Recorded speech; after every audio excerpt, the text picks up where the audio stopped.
an opening loss. So, Shannon, scale of 1 to 10, how impressive were the Cowboys in your eyes? Well, I gave that last play that we just saw a 10 because that was a great design. You fake pitch it to him, and the guy was coming on the blitz. He goes to take him, then all of a sudden you pull it back down. He comes, you throw it to Zeke, and Zeke. Sweet. That was nice. I haven't seen that before. Yeah, I get Kellen Moore. Hey, Kellen Moore tried to become a head coach real soon. Skip, look, I'm going to give you a 3 quarters. I'm going to give you a 3-4. Somewhere in that range. 3 or 4? Yeah, somewhere in that range. You do realize you were tied 10-10. Yep. And for some inexplicable reason, Daniel Jones thought all of a sudden he was Derrick Henry. And he said, you know what? I'm going to plow my way into the end zone.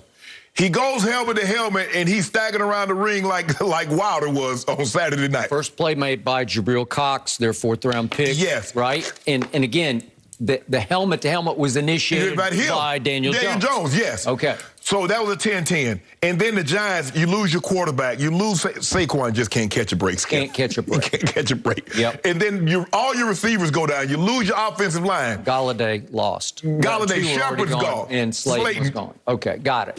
So you beat, first of all, you beat a bad team to begin with. And then you just poured it on. Yep. So I can't give, now, had you had this type of performance against the Chargers, you get an A+. Okay. If you had this type of performance against the Buccaneers, you get an A+. But when you're beating teams in your bad division and you're pouring it on, I'm going to give you kudos for winning, but I can't go to an 8 because you're beating teams, Skip. I mean, really, you and I both know. I don't know how the Giants won that game in New Orleans. They did. They were down 11 in the 4th, and they came back and beat them. I cannot figure out New Orleans. No, 1 week they're way up, 1 week they're way down. Really down. Yeah. So for me, Skip, I'm going to give y'all a 3-4. Like I said, had you done this against the Chargers, had you done this against the Bucks, who I believe the Chargers, we're going to talk about them, Skip, I believe they have the makers of something really special. We know what the Buccaneers are. We're going to talk about them in a little bit. Had you had this type of performance, okay. And plus, you got to turn the ball over twice. He did. So for me, Skip, you guys are running the football. You guys are playing really well. You're in a bad division, and the schedule is lined up very favorable for you. You're looking good in your prognostication. You said you're going to be 12-5. You probably want to readjust that. You're probably thinking 14-3 right about now. I know you. You said that whole earnestly. I said 12-5, but I'm looking at this schedule. You're going to the schedule with a fine-tooth comb. Yep, licking my lips. But I'm not giving you a 7-8 for beating a team that only has 1 win. All right, Shannon Sharp is actually leaning toward a 4 on a scale of 1 to 10. I'll give you a 4. I'll round it up. Because Shannon Sharp is starting to come around on my Dallas Cowboys because he's starting to see what Troy Aikman has been seeing for a couple of weeks, and that is special. Special. Okay, what did I see yesterday? Why am I about to give my team a 7 on a scale of 1 to 10? Okay. It's because of your last point. What happened at the start of the game? Well, Dak Prescott said after the game that I came out in what he described as a slow mental fog. Why was that, Mr. Sharp? It was because 364 days before, on that same field against that same team, featuring Logan Ryan at safety as they had yesterday, the worst happened to Dak Prescott, and he had to go revisit the scene of the, let's call it accident. Not crime, because I don't blame Logan Ryan. It was the weirdest play. It was like a front-side horse collar where he grabbed him front side and yanked him down. And Dak's ankle compound fractured, and his career was in jeopardy. And I don't doubt that as he lay in the hospital over the next couple of days that he had thoughts of, what if this is it? What if I never get out there? So he had to go back and revisit all those emotions. And he had to also watch Saquon get carted off on that same, I don't know if it was exactly the same cart, might have been, that took him off the field, And he said it was hard to watch. And Daniel Jones got carted off, and he said it was harder to watch because it was the quarterback. So he came out in a slow mental fog, and I agree. I'm like, Dak, are you all there? Well, he wasn't right, because he was roller coastering his emotions. So if we could see what happened on 3 early bad plays for Dallas, one not Dak's fault, but he gets the tipped interception right away on 4th down. And, okay, that happens, but he just wasn't quite right. And then he made an okay throw to Dalton Schultz in the end zone that should have been caught. Shannon Sharp catches this in his teeth, I believe. And Dalton, you got to hang on. I know he's about to get busted, and he did, but you just got to hang on. And then here's the fumbled exchange. His mind just wasn't there. Right. He wasn't sharp mentally, and you got to catch the snap. It was a little low, but it wasn't that low. Right. And he fumbled it, and Reggie Ragland recovered. Well, here's my point. Here's why I'm giving my team a 7. Last year or the year before, my team loses that football game because they start to unravel psychologically, and it's like, here we go again, and it's a division rival. All of a sudden, the Giants say, it's the same old Cowboys. We got them on the run. Here we go. And maybe good things start happening. Maybe Daniel Jones doesn't get hurt. Maybe Saquon doesn't get hurt. Maybe the injury gods shine on the New York Giants. Right. But in this case, Dak bounced back. Right. As Mike McCarthy said after the game, he did not flinch. So now could we see the big plays from Dak Prescott in a row? And it started with this one, and this is the play that Dak said it got me back on rhythm. This is a lightning bolt of a throw to my man CeeDee Lamb. I thought the best thing he did, Skip, he redirected the line. They were going to go to the left, and he said, no, go to the right. There's the one to Amari, who made a sweet move on a rookie. I love this design. That was a heck of a play design. It's very clever. It's very unusual. I've never seen that play before. So here we go again to CD. That's a sweet throw. Couldn't hit it on the money any better than that.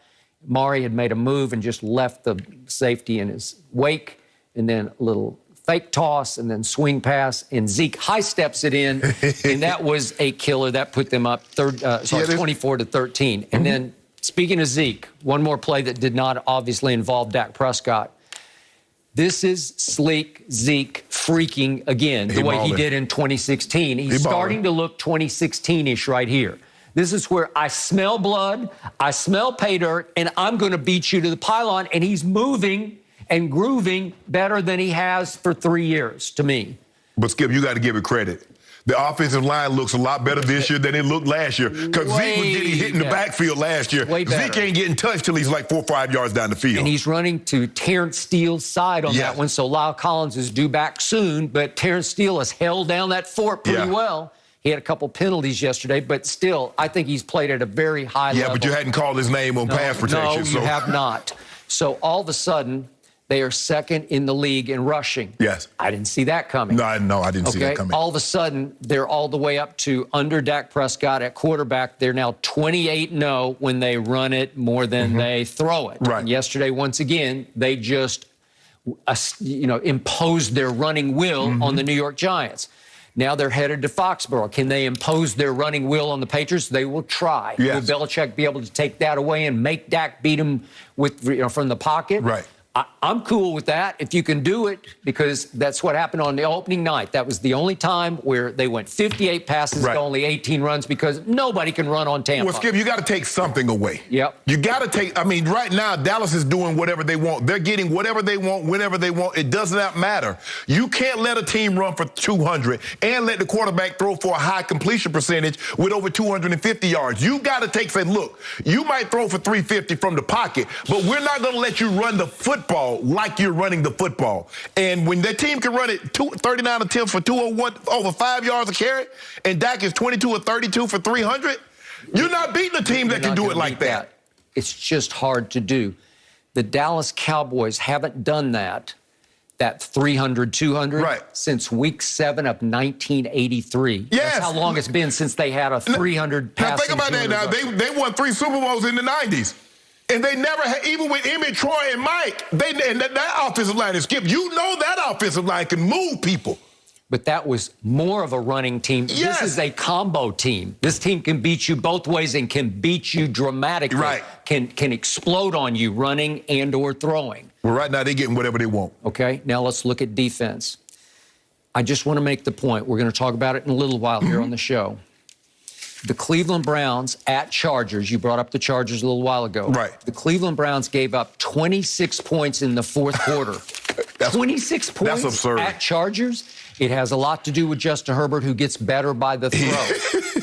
My Cowboys went in there and allowed 3 points in the fourth quarter. You got to give it up to them, because they're getting better and better. I'm going to quote Mike McCarthy, and I don't quote him often, but He said, I've never seen one side of the ball flipped in the offseason like we flipped our defense. And it has to do with Jerry Jones and Will McClay and Dan Quinn coming in as the new coordinator.